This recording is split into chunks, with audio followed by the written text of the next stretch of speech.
Mana bugün bayram. Yeşil üzerinin motor gürlep bora turgan saman toyu.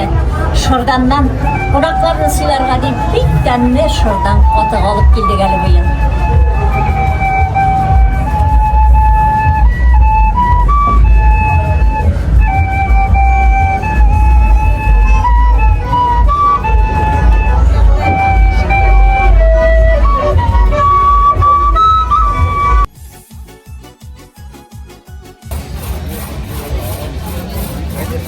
Tarde.